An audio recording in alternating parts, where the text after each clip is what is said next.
Hey, Coach. Promise we're not on the Peloton tonight.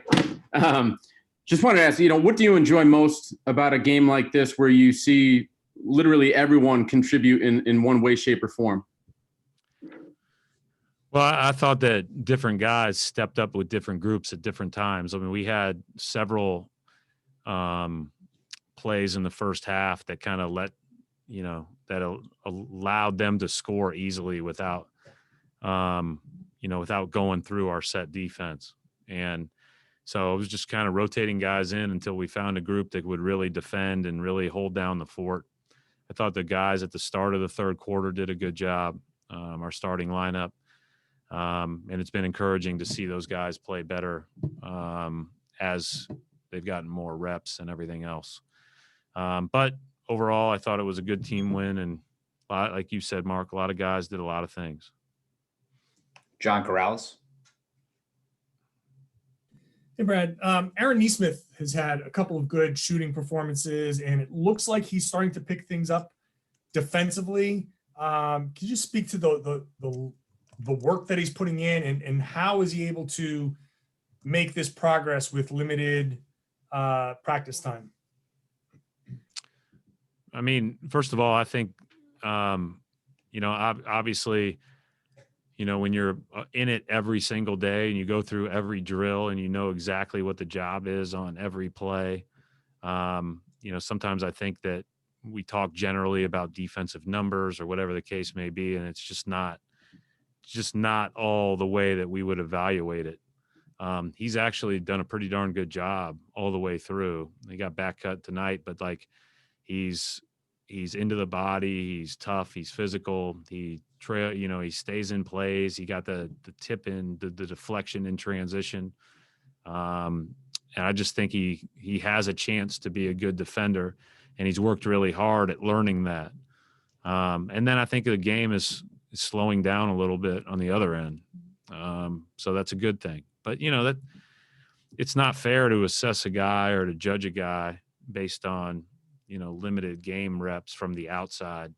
Obviously we get a chance to see guys every day, but it's hard to get a rhythm or for the game to slow down when you're not playing lots of minutes in a row or you're not getting those opportunities. So I think that it helps that he's had a couple of games here where he's played a little bit more.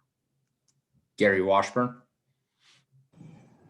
Hey, Brad, is it to the point, has the injuries and the COVID stuff given you kind of on the bright side an opportunity to play some of these guys and give them minutes?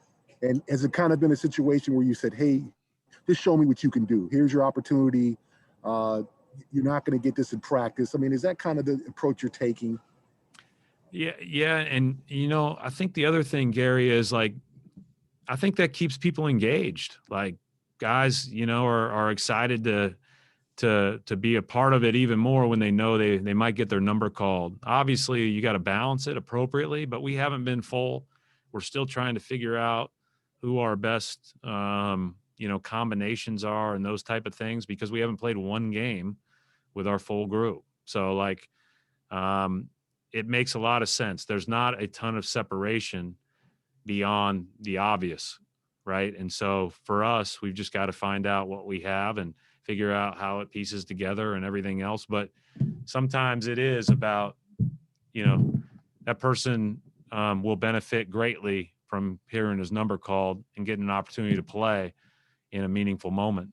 And I think that keeps everybody engaged, and then you feel better about calling on them when games are on the line. Mark Murphy. Hey, Brad.